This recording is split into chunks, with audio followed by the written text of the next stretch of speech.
Հարգելի Հայաստանի Հանրապետության քաղաքացիներ, հայեր ջան, դուք բոլորդ պարտավոր եք պահանջատեր լինել եւ միջամտել ու թույլ չտալ, որ ձեր կամքի վրա այս իշխանությունը, որը օր-օրի կորցնում է իր հանրային աջակցությունը, այսպես գործիքակազմերով ներաստի։ Մենք ուղղակիորեն արդեն ավտորիտարիզմի ձևաչափ ենք որդեգրել, որովհետև ժողովրդավար երկրներում կան իշխանության ճյուղեր, որոնք տարանջված են։ Մեր երկրում պարլամենտական, խորհրդարանական երկրում, որտեղ խորհրդարանը պետք է գործադիր իշխանությանը վերահսկի,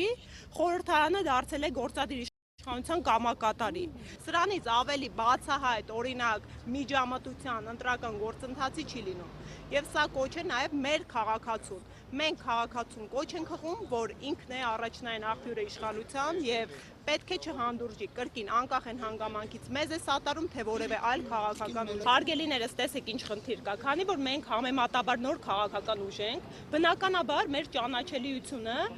ընդհանրապես ես կարծում եմ ընտրական գործընթացն ոչ միայն Հայաստանի Հանրապետության, այլև միջազգային պրակտիկայում նման աճը, նման ճանաչելիությունը, նման հանրային վստահությունը այն պարագայում, երբ քաղաքական ուժի առաջնորդը քաղբանտարկյալը հիրավի աննախադեպ է։ Իրենց համար նպատակահարմար է Սամվել Կարապետյանի անունը քվեաթերթիկներից հեռացնել, բայց այնուամենայնիվ իրենք այստեղ կրկին հաշվարկների խնդիր ունեն, ուժեղ Հայաստանը ինքնին բարձր ճանաչելիություն ունի եւ կրկին ասում եմ, մեզ հապճեպ ցայտնոտի գործողությունները հստակ պատճառ ունեն։ Պատճառը սոցհարցումներն են, որին թե մենք ենք իրականացնում եւ հետեւում, թե իրենք են իրականացնում եւ հետեւում, թե անաչառ կազմակերպություններն են իրականացնում։ Սամվել Կարապետյանը այս պահի դրությամբ առաջատար է, Սամվել Կարապետյանը հավանության է արժանանում հանրության կողմից, Սամվել Կարապետյանը սիրված առաջնորդ է մեր հանրության կողմից ու այդ մասին է վկայակոչում։ Ինչ-որ ձևով իրենց հաշվարկ Ժորժան, իմ գնահատմամբ ոչ, որովհետև առաջնային ճանաչելիությունը Սամվել Կարապետյանը ունի, մեր ուժեղ Հայաստան կուսակցությունը արդեն բավականին ճանաչելիություն ունի,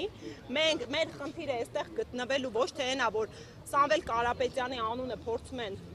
հեռացնել, հա, քվեաթերթիկից։ Մեր խնդիրը գլոբալ է։ Մեր խնդիրը, որ միջամտություն են հակաիրավական թույլ տալիս։ Մեր խնդիրը այն է, որ փորձում են ամեն կերպ քաղաքացու կամքի վրա ներազդել։